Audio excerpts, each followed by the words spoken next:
उल फित्र साजरी केली जाते। रमजान या पवित्र महिन्याचे संपूर्ण 30 रोजे आणि नमाज पठण केल्यानंतर काल ईदचा चंद्र दिसला। मशिदींमधून याची माहिती देण्यात आली आणि आकाशात फटाक्यांची आतिषबाजी करण्यात आली।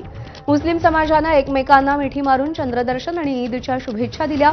त्यानंतर जामा मशीद आणि फतेहपुरी मशिदीसह सगळ्या लहान मोठ्या मशिदींनी देशभरामध्ये आज ईद उल फित्रचा सण मोठ्या उत्साहात साजरा करण्याची घोषणा केली। आज सकाळपासून ईद उल फित्रच्या निमित्ताने मुस्लिम समाज देशभरातील विविध मशिदींमध्ये नमाज अदा करतोय।